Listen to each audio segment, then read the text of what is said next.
Vamos abrir nossas Bíblias, por favor, em Marcos 13.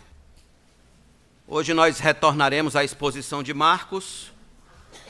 Nós já tratamos, domingo passado falamos sobre Oséias, retornamos com a exposição de Oséias e hoje retornaremos com a exposição de Marcos.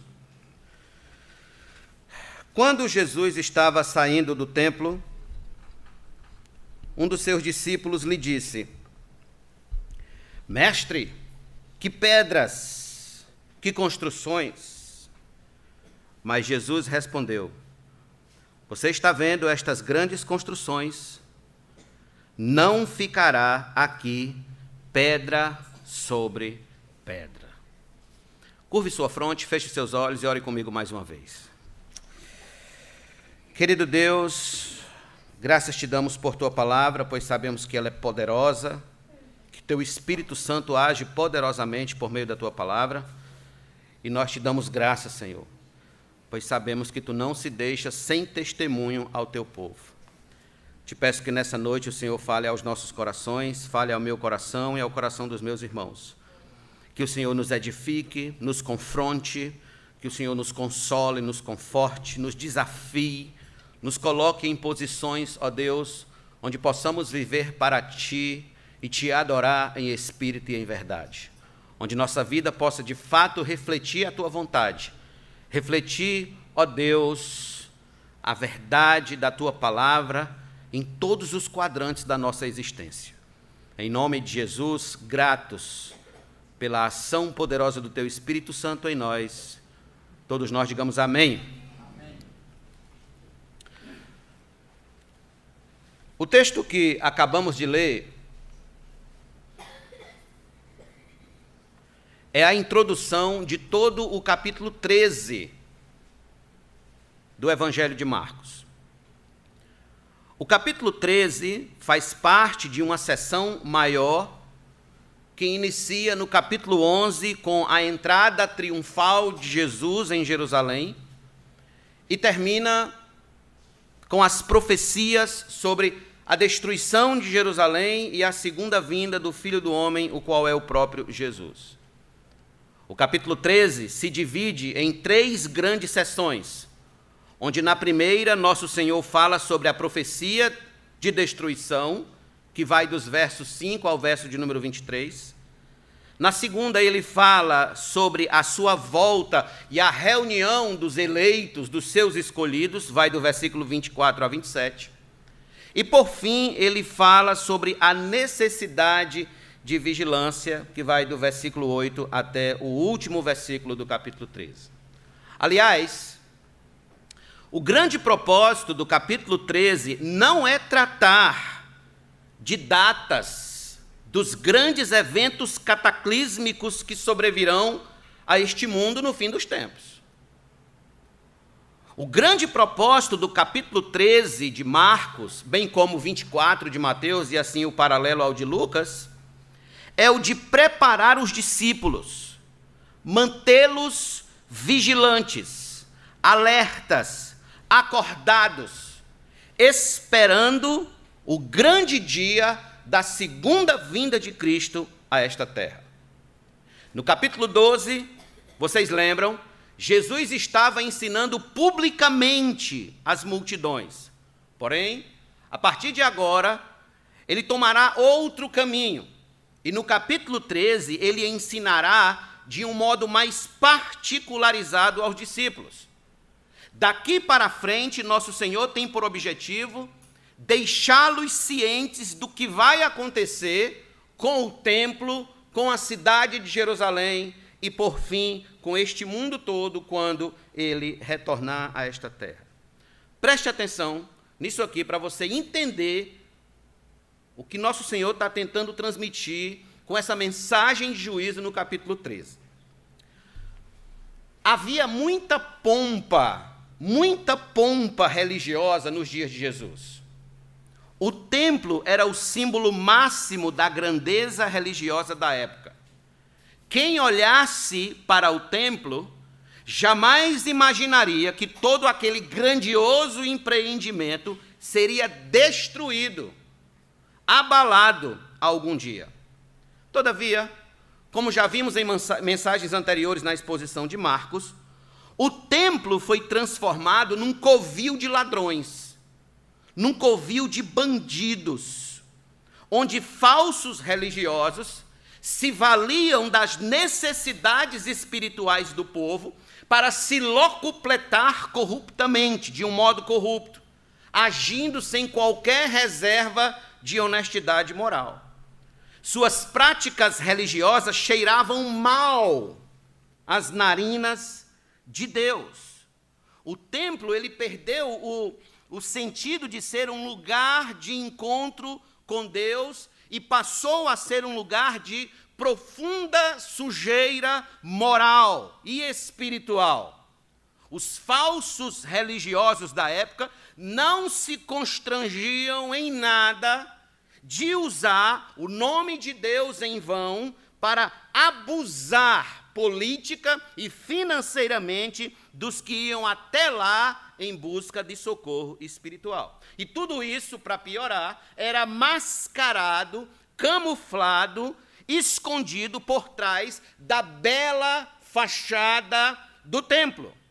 Jamais se imaginaria, por exemplo, que num lugar tão belo, aparentemente tão santo, pudesse acontecer de homens de corações malignos e perversos ministrassem corruptamente os favores de Deus ao seu povo.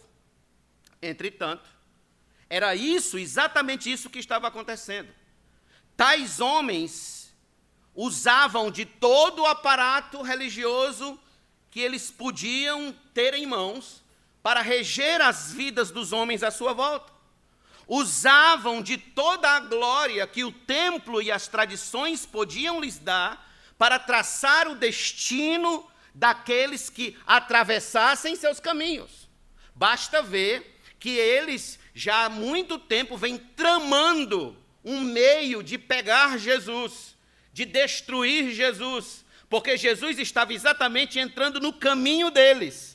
No caminho da corrupção deles, Jesus estava se atravessando e exatamente condenando toda aquela corrupção por parte dos falsos religiosos da época. Pois bem, o que o nosso Senhor disse a este discípulo, nesses 2 versículos que lemos, reflete o fato de que Deus não está assistindo tudo o que está acontecendo em Jerusalém passivamente, que Ele não está inerte e deixará que tudo termine em pizza, como acontece comumente aqui no Brasil.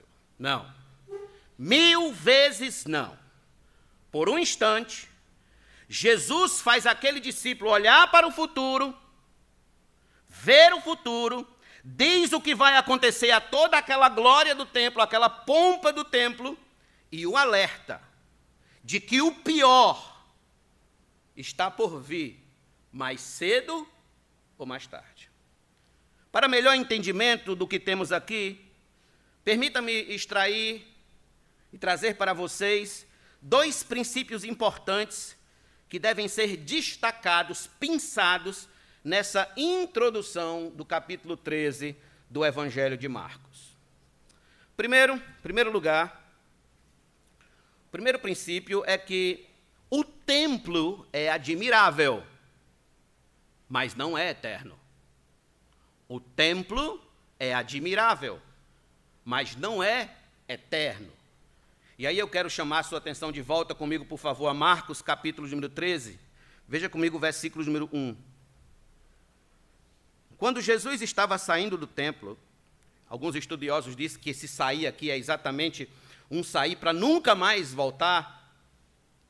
É um abandono total do templo, é um desprezo, é como que condenando de uma vez por toda o templo. Um dos seus discípulos lhe disse: Mestre, que pedras, que construções. Observe, a admiração deste discípulo não é sem fundamento.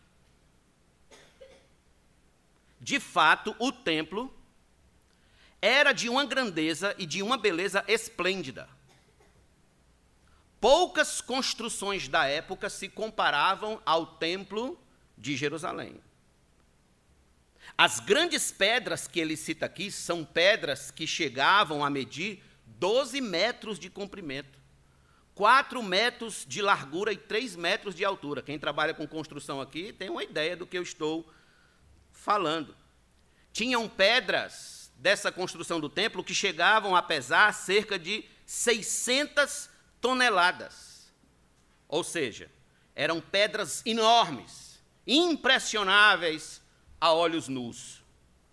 As construções que ele cita aqui logo em seguida é exatamente em referência ao santuário e ao complexo do templo em geral, onde as colunas e as paredes eram revestidas de mármores.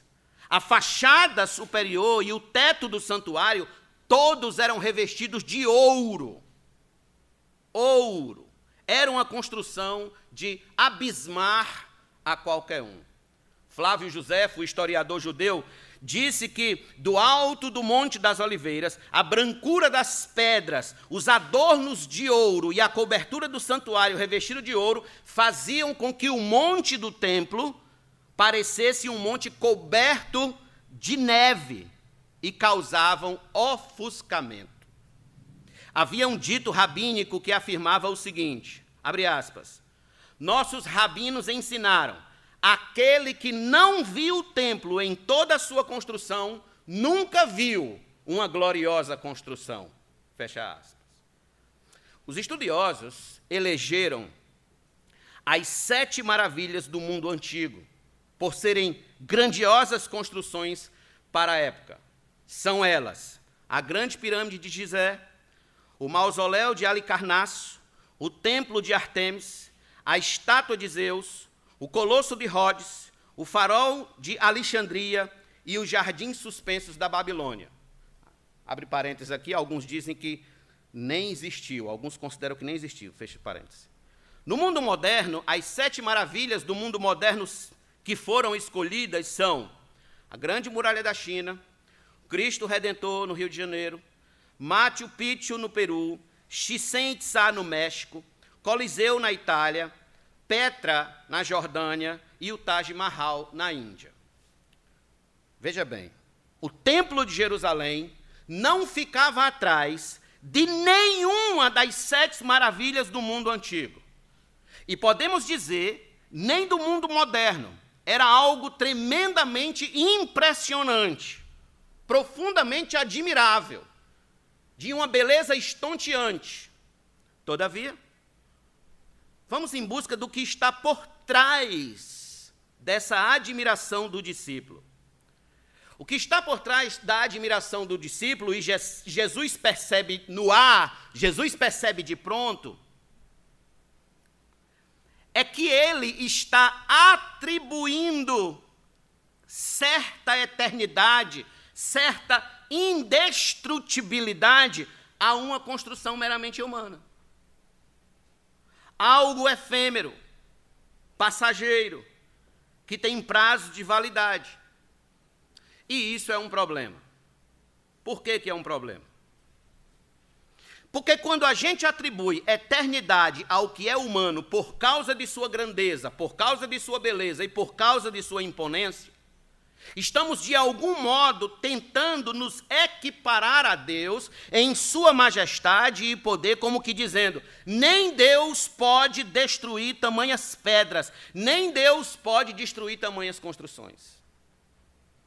E esta sensação de independência da raça humana nos leva equivocadamente a pensar, abre aspas, o homem é capaz de tudo, o homem não precisa de Deus, o homem não precisa de um ser superior para nada, o homem pode fazer tudo o que quiser. Olhem para estas grandes pedras, olhem para estas grandes construções, quem poderá destruir isso? Quem poderá abalar? Quem poderá desfazer toda essa grandeza? Nem Deus. Fecha aspas. Essa é a ideia que está por trás de toda essa grande admiração e impressão estonteante desse rapaz. Veja, esta é a ideia que esse discípulo tenta nos transmitir. Mas isso não é novo. a ideia de atribuir eternidade ao que é meramente humano, falível, efêmero, passageiro, destrutível, isso não é novo. Há milhares de anos antes de nosso Senhor vir a este mundo, os homens tentaram, por meio de uma grande construção, declarar a independência da raça humana da pessoa de Deus. Eles acreditavam que, fazendo isso, ninguém conseguiria os dispersar sobre a face da terra. Lembra desse fato? Abra sua Bíblia comigo, por favor, em Gênesis capítulo número 11. Gênesis, capítulo número 11. Um texto conhecidíssimo, mas necessário que a gente ponha os olhos sobre ele.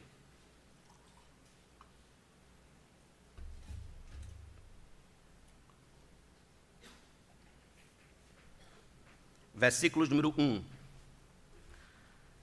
Em toda a terra havia apenas uma língua e uma só maneira de falar. Os homens partiram do Oriente, encontraram uma planície na terra de Sinar e habitaram ali.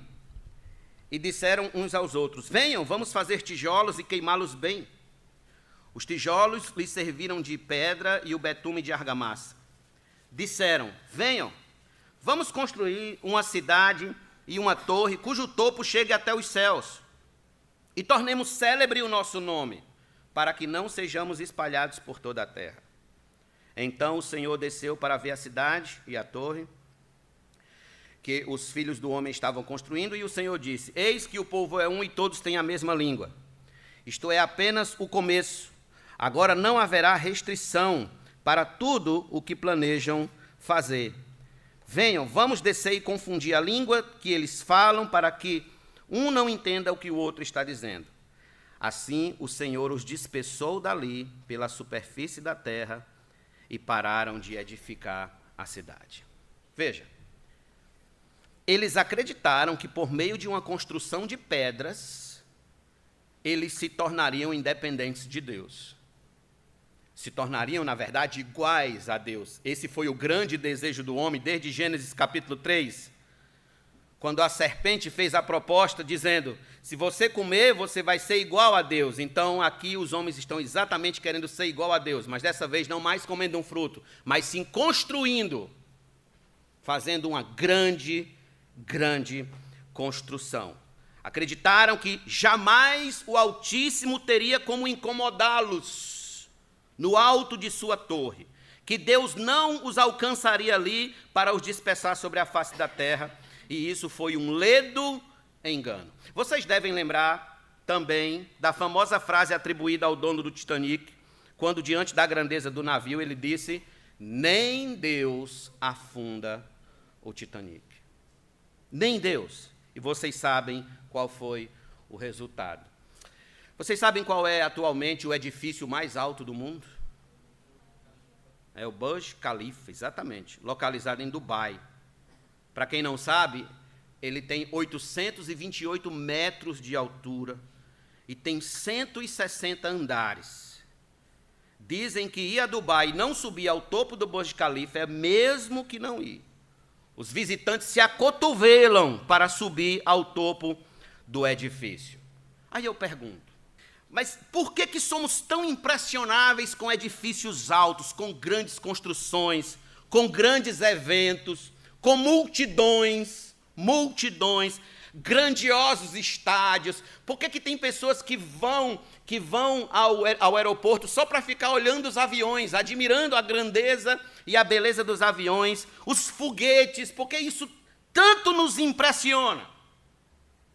Por que ficamos tão admirados? E a resposta é essa.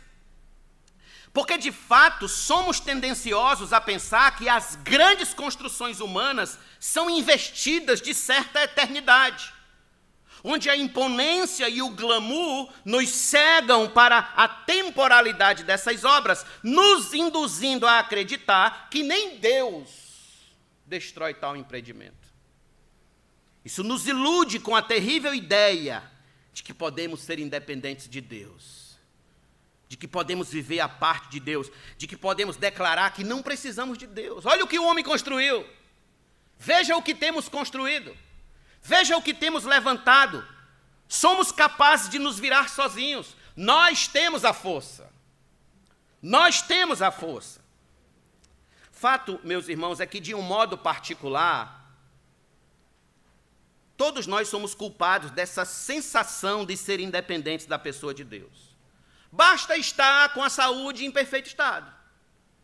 Basta estar com dinheiro no bolso, com a conta bancária em ordem, com o emprego garantido, com a aposentadoria carimbada, com os negócios a todo vapor, com o corpo escultural, as coisas tudo indo bem, para a gente chegar à falaciosa ideia de pensar que tudo depende apenas da força do nosso braço e nada de Deus. Pergunto, não é assim que muitos jovens se sentem? De que são eternos? De que nunca vão envelhecer? Não é assim que muitos empresários poderosos se sentem? Que nunca vão falir? Que nunca podem quebrar? Não é assim que muitos famosos, políticos poderosos, juízes poderosos se sentem? Pensam, porque acreditamos que somos eternos neste corpo, acreditamos que somos eternos neste mundo, acreditamos que somos eternos nesta vida, que não seremos jamais abalados, que a força do nosso braço garante que tudo está bem e continuará bem, mesmo sem Deus. Provérbios capítulo 11, versículo 28, o sábio disse: quem confia nas suas riquezas cairá, mas os justos reverdecerão como as folhagens. Provérbios 28, 26 diz: quem confia em seu próprio coração, quem confia em si mesmo é tolo, mas o que anda em sabedoria será salvo. Em Jeremias 17:5, o profeta falou, Deus falou por meio do profeta: assim diz o Senhor, maldito aquele que confia no ser humano, que faz da carne mortal o seu braço e cujo coração se desvia do Senhor. Em outras palavras, maldito aquele que faz da sua própria força, da força humana, o alicerce da sua eternidade, cujo coração, apartado de Deus, se autoproclama eterno e independente do Altíssimo. Maldito é este homem e esta mulher. Em 1 Pedro, capítulo 1, verso 24 e 25 está escrito: porque toda a humanidade é como a erva do campo, e toda a sua glória é como a flor da erva. A erva seca e a flor cai, mas a palavra do Senhor permanece para sempre. Ou seja, assim como a erva do campo e a beleza da flor passam, também passam grandes fortunas, também passa grande saúde, também passam grandes vidas deste mundo. Também se passa. Por exemplo, abra sua Bíblia comigo, por favor, em Lucas, no Evangelho de Jesus Cristo, segundo escreveu Lucas, capítulo número 12. Lucas 12. Verso de número 16. E Jesus lhes contou ainda uma parábola, dizendo: o campo de um homem rico produziu com abundância. Então ele começou a pensar: que farei, pois? Não tenho onde armazenar a minha colheita. Até que disse: já sei, destruirei os meus celeiros, construirei outros maiores, e aí armazenarei todo o meu produto e todos os meus bens. Então direi à minha alma: você tem em depósito muitos bens para muitos anos. Descanse, coma, beba, aproveite a vida. Mas Deus lhe disse: louco, esta noite lhe pedirão a sua alma, e o que você tem preparado para quem será? Assim é o que ajunta tesouros para si mesmo, mas não é rico para com Deus. Assim é aquele que atribui eternidade ao que é efêmero, ao que é passageiro. A glória das pedras, a glória das colunas, a glória da fachada de ouro, a glória do teto de ouro. Aí eu pergunto: em algum dia da sua vida, seja honesto, em algum dia da sua vida, você já agiu como este homem, sentindo-se o Todo-Poderoso? Sentindo que jamais será abalado? Sentindo-se indestrutível? Em algum instante da sua vida, você já sentiu que pode viver independente de Deus, sem precisar de Deus? sem Deus ser necessário em sua existência? Em algum momento da sua história você sentiu tão forte, as coisas indo bem, a família bem, os negócios indo bem, tudo indo muito bem, a ponto de acreditar que não precisa de Deus para mais nada na sua história? Tão forte ao ponto de pensar que Deus tanto faz como tanto fez? Ali estava aquele discípulo, atribuindo a eternidade, grandeza, imponência, indestrutibilidade a uma obra humana, admirado com o que é meramente passageiro, temporário, que é hoje, mas não é amanhã, pedras e ouros, material totalmente destrutível, que seriam queimados e destruídos alguns anos depois daquele dia. Pergunto, quem diria que o Barão de Mauá ia falir? Pastor, não sei quem é o Barão de Mauá. Pronto, está aí um ótimo desafio de estudo para você. Procure saber quem foi o grande empresário do império chamado Barão de Mauá. O homem que trouxe as linhas de ferro para o Brasil. Quem diria que o grande Barão de Mauá ia falir? Quem diria que o Eike Batista ia falir? Chegou a ser o brasileiro mais rico desse país e o 7º homem mais rico deste mundo. Aqui os mais antigos, quem já voou por ela vai lembrar. Quem diria que a Varig ia falir? Quem diria que a Mesbla ia falir? Ia quebrar um dia? Quem diria que Hitler um dia seria destronado? Quem diria que César um dia perderia sua coroa de glória? Quem diria que os grandes imperadores perversos e malignos deste mundo fossem destruídos pelo sopro da boca de Deus? Quem diria? Salmo 37, versículo 35 e 36, diz: vi o ímpio prepotente expandir-se como o cedro do Líbano, passei e eis que havia desaparecido, procurei-o e já não foi encontrado. Porque o templo pode ser belo, pode ser admirável, mas é temporal, ele não é eterno, ele tem prazo de validade. Cuidado, meu amigo, não atribua a eternidade ao que é efêmero. Não atribua a eternidade à sua saúde. Não atribua a eternidade à sua juventude. Não atribua a eternidade ao seu casamento. Não atribua a eternidade ao seu dinheiro. Não atribua a eternidade ao seu poder. Não atribua a eternidade às suas influências políticas. Não atribua a eternidade àquilo que você acha que vai durar para sempre neste mundo, nesta vida, com este corpo, com essa existência, porque não vai! Uma hora, Deus virá e transformará tudo isso aqui em pó. Querendo eu, querendo você, ou não. Não confie em pedras e não confie em grandes construções. E isso nos leva ao princípio seguinte. Primeiro a gente falou, o templo é admirável, mas não é eterno. Em segundo lugar, o segundo princípio que eu quero extrair dessa introdução é que mais admirável, mais assombroso, mais estonteante, mais impressionável que o templo é o juízo que virá sobre ele. É o juízo que virá sobre ele.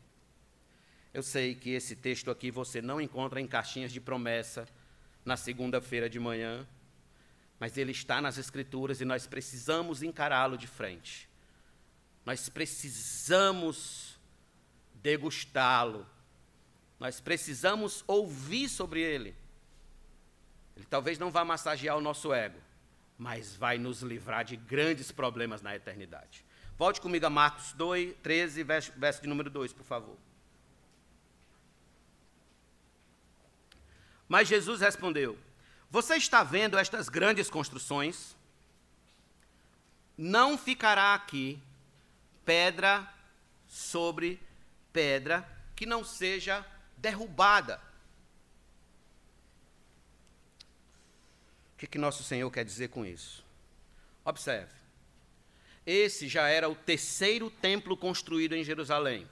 O terceiro. O primeiro foi construído por Salomão. O segundo foi construído por Zorobabel. E este começou a ser construído por Herodes o Grande no ano 20 a.C.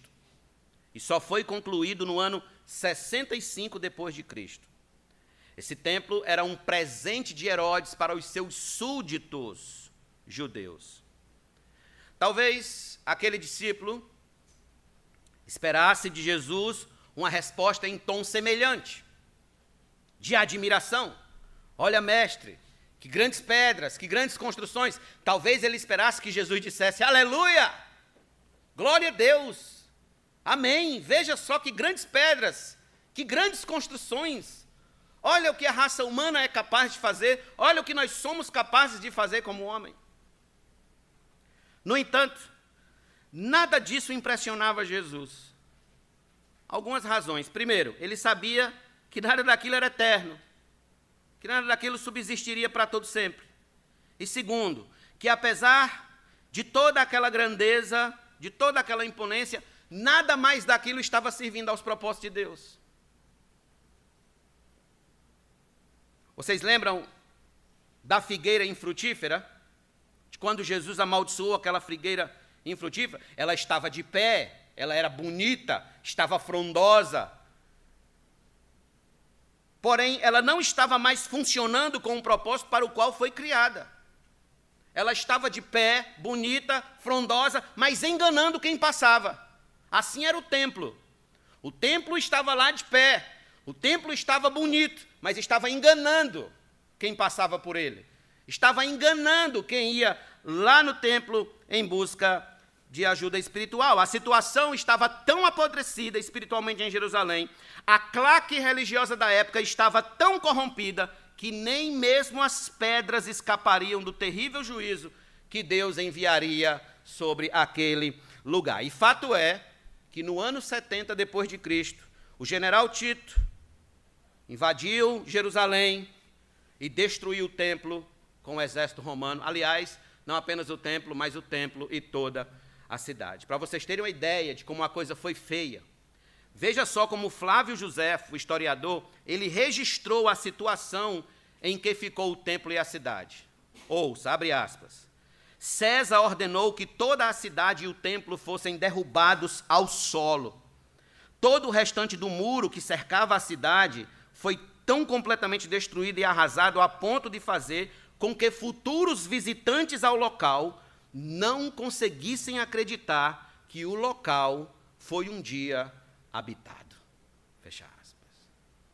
Tamanha foi a destruição, tamanha foi a espada e o juízo sobre eles. Pois bem, era com a grandeza desse juízo que aquele discípulo agora devia se impressionar. Era com a grandeza desse juízo que aquele discípulo devia agora estar preocupado, dali em diante. Não com a grandeza do templo, não com a grandeza das pedras, não com a grandeza das grandes construções, mas com a grandeza do juízo que Deus enviaria, que Deus estava enviando. Se Jesus não tivesse intervisto aqui com a predição da destruição, se Jesus não tivesse entrado e quebrado ao meio aquele senso de admiração que ele estava para com o templo, atribuindo certa eternidade às grandes construções que estavam à sua frente, aquele pobre homem continuaria a pensar erroneamente, que ali estava algo eterno, que nem mesmo Deus poderia destruir. Assim é hoje, os dias de hoje. Se os pregadores não pregarem fielmente o Evangelho, anunciando a salvação em Cristo do terrível juízo que está se avizinhando sobre o mundo inteiro, os homens continuarão iludidos, achando que nada os abalarão. Continuarão iludidos, olhando para as suas pedras e para as suas construções e acreditando piamente de que eles jamais serão incomodados pelo poder de Deus. que jamais serão precipitados no inferno eterno e viverão eternamente aqui. Continuarão confiando em seu próprio braço, na inteligência humana, nos grandes empreendimentos humanos, no poder dos homens, na imponência da política, na força das armas, no avanço da ciência. Continuarão tratando Deus como irrelevante para a vida moderna. É errado olhar para tudo isso e ver certa beleza na inteligência humana, nos grandes empreendimentos humanos. Não! Errado é quando a gente olha para isso e acredita que isso será eterno. E acredita que isso nunca será alcançado por Deus em seu juízo. O que eu quero dizer a vocês é que Deus não mais destruirá o templo de Jerusalém. Ele já fez. O que Deus destruirá agora é este mundo,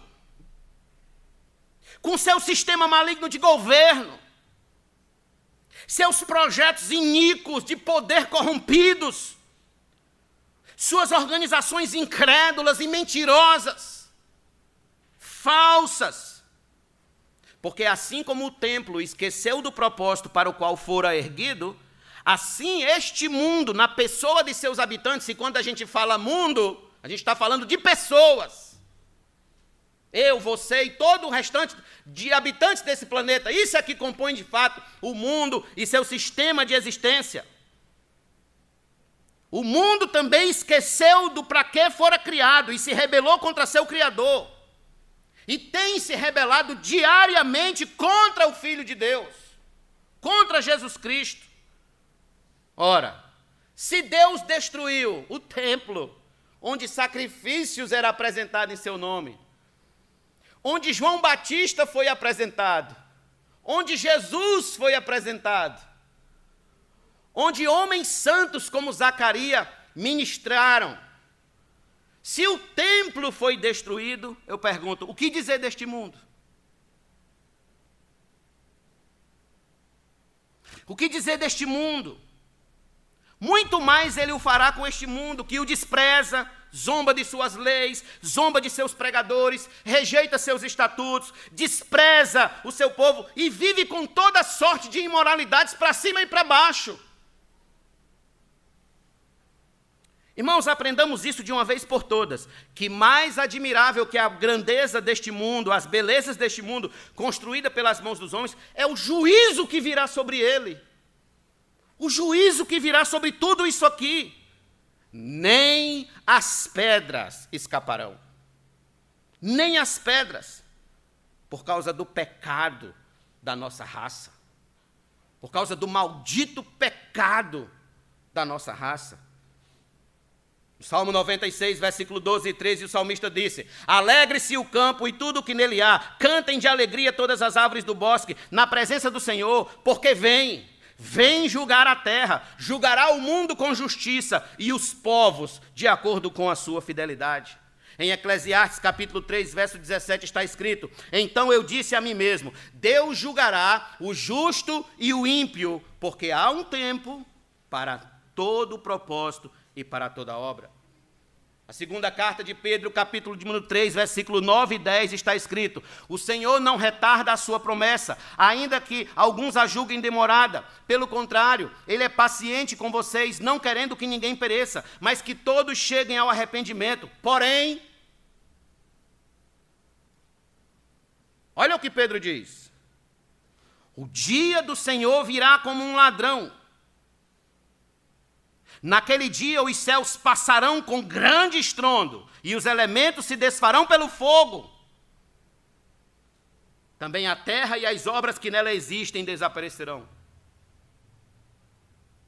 Em Apocalipse capítulo 6, versículo 15 a 17, João escreveu: os reis da terra, os grandes, os comandantes, os ricos, os poderosos e todo escravo e todo livre que se esconderam nas cavernas e nos penhascos dos montes, e disseram aos montes e aos rochedos: caiam sobre nós, caiam e nos escondam da face daquele que está assentado no trono e da ira do Cordeiro, porque chegou o grande dia da ira deles, e quem poderá subsistir?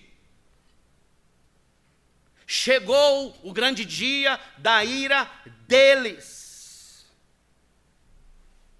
juízo que está vindo pela frente é algo terrível, assolador, que os homens preferirão ser esmagados pelas pedras, pelas rochas das montanhas, do que enfrentar a ira de Deus.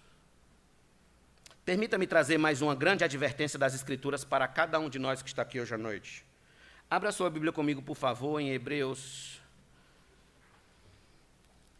capítulo número 10.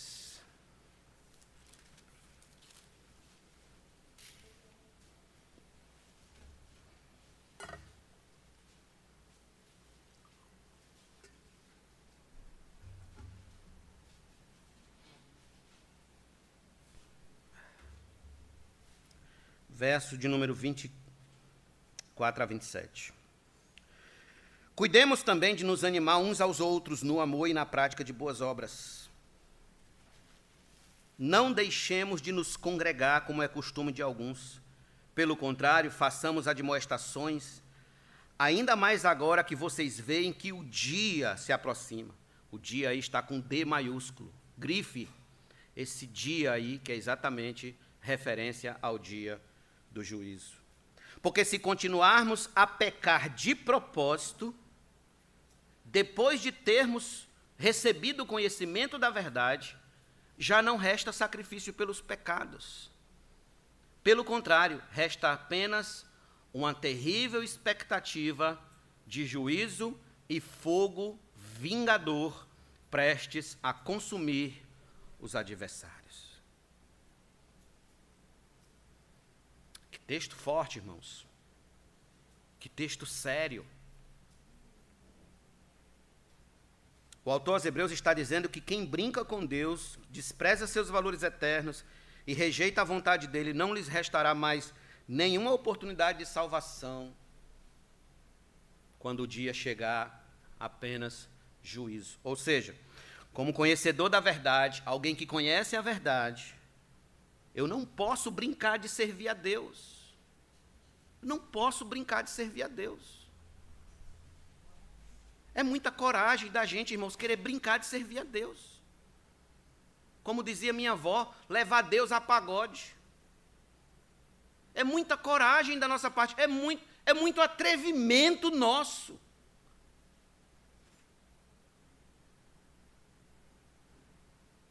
Continuar a pecar de propósito, sem levar em conta a expectativa de juízo e fogo que virá contra aqueles, Deus se levantará como vingador. Deus vingará o sangue do seu filho nessas pessoas. Alguém me disse essa semana que estava longe da igreja, mas estava perto de Deus. Será? Será se Deus está perto de quem despreza a igreja pela qual Cristo morreu e comprou com o seu sangue? Será se Deus anda com quem despreza a noiva de seu filho, a igreja? Outra pessoa me disse que não precisava da Bíblia sagrada para conhecer a Deus, porque ela foi escrita por homens. Já ouviu isso? Eu jamais. Foi escrita por homens, não me interessa, foi escrita por homens. Aí a pessoa continuou e disse, tudo o que eu faço é apenas fechar os meus olhos e falar com Deus. Será?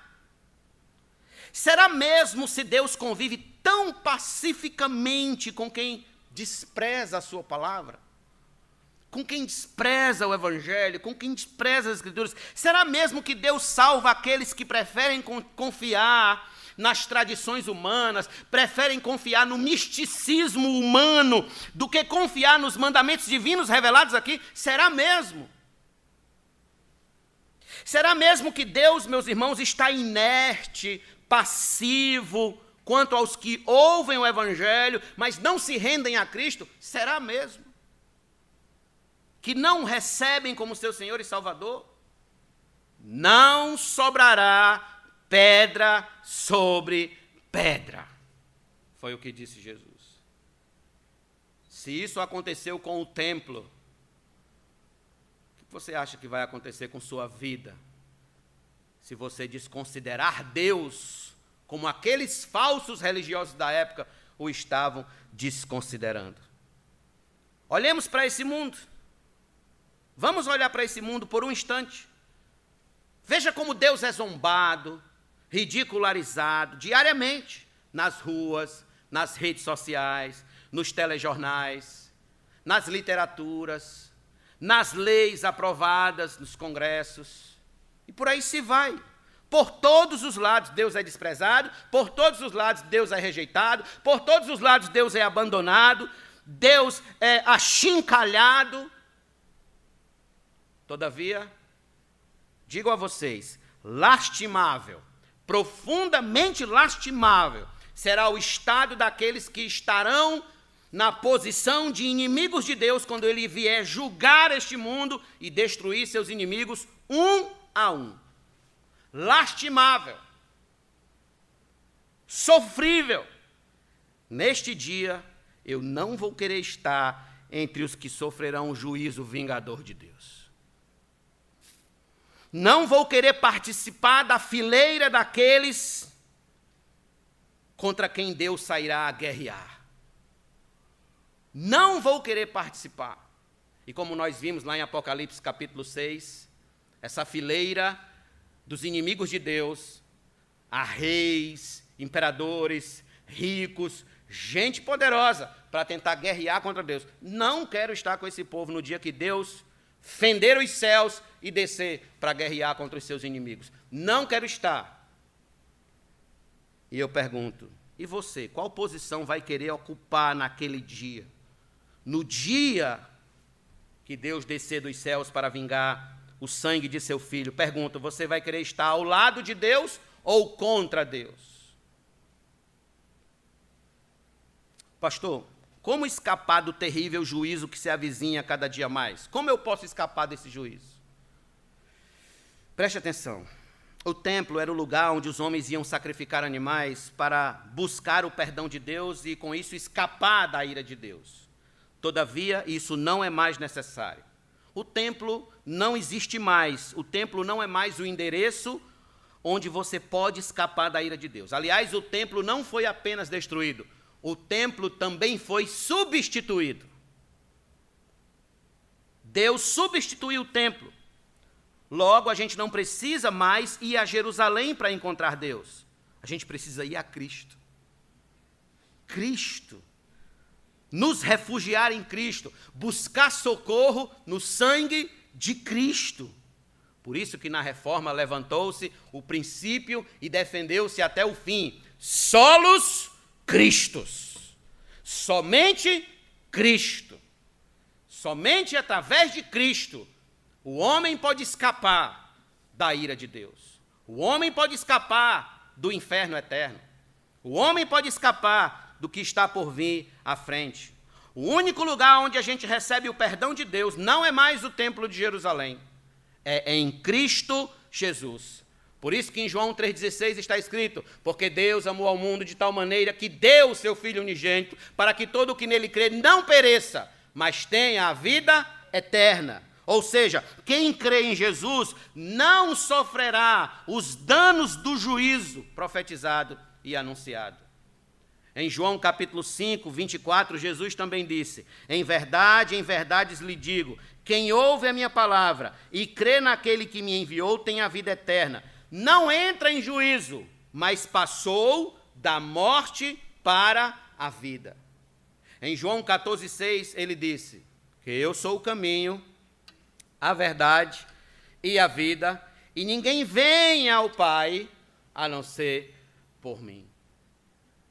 Em outras palavras, o único caminho de encontro com Deus, de um encontro de reconciliação com Deus, é Jesus Cristo, seu Filho, e não há outro. E em João 15, versículo 5, parte C, Jesus disse, porque sem mim nada podeis fazer. Sem mim nada vocês podem fazer. Vocês não vão poder escapar do juízo quando ele vier. Vocês não vão poder escapar da ira daquele que me enviou quando ele vier sem mim. Não há escape. Se não estivermos em Cristo, nada poderemos fazer. Nosso dinheiro, nossas garantias deste mundo, quando o juízo final de todas as coisas se tornar realidade, quando as taças da ira de Deus forem derramadas impiedosamente sobre este mundo, quem estiver fora de Cristo está perdido. Eu pergunto, você está em Cristo? Você está refugiado em Cristo? Assim como também eu posso dizer, nada mais pode fazer aquele ou aquela que rejeitou o Cristo nesta vida, mas agora, exatamente 7h50, está no inferno queimando eternamente, porque rejeitou a Cristo nesta vida. Pobre alma, miserável alma, não pode mais fazer nada. Não pode mais fazer nada por sua própria alma. Então, para concluir, antes que você diga que tudo isso não passa de uma fábula, de uma história da carrochinha, eu lhe convido a olhar para a história. Olhe para a história. Veja os fatos. Veja onde o templo foi parar. Pegue um avião e vá a Jerusalém. Você ainda vai encontrar algumas pedras, alguns cascalhos que ficaram por ali, apenas como evidência de que a destruição chegou e foi absoluta. Seja honesto e concorde. Não ficou pedra sobre pedra. Steven Lawson disse acertadamente: a vida é curta, a morte é certa, o julgamento está chegando, o céu é glorioso, o inferno é terrível e Jesus é o Salvador. Jesus é o Salvador. Essa mensagem, meus irmãos, essa mensagem não teria nenhuma graça de pregar se no final nós não pudéssemos anunciar que há um Salvador, que é Cristo Jesus. Tudo que o diabo quer é que a raça humana seja destruída de uma vez por todas e precipitada no fogo do inferno de uma vez por todas. Mas a grande e eterna tristeza deles é que o Filho de Deus derramou o seu sangue para salvar todo aquele que crer em seu nome e o levar consigo para a glória eterna, para a glória de Deus Pai. E eu digo, creia em Jesus e viva para Ele. Creia em Jesus e viva para Ele. Vamos orar. Senhor, a Tua palavra é viva, é eficaz, é cortante, confrontadora, é desafiadora. Ó Deus, muitas das vezes nosso coração é capturado e seduzido pelas grandezas deste mundo, ao ponto de achar que aqui, por meio de nossas mãos, por meio do trabalho da nossa força, da nossa inteligência, há algo que possamos carimbar como eterno.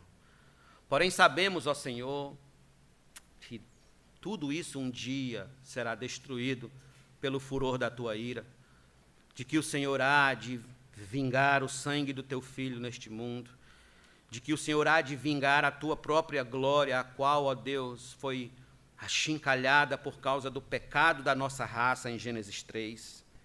Então, ó Deus, em nome de Jesus, dai-nos um coração cada vez mais sensíveis a Ti, para viver para Ti, crer em Ti, andar contigo, Senhor, viver debaixo, ó Deus, dos Teus doces cuidados, nos esconder no esconderijo do Altíssimo, à sombra da Tua onipotência, estarmos ali, ó Deus, feito pintainhos, sendo protegidos quando a Tua terrível ira se derramar sobre este mundo.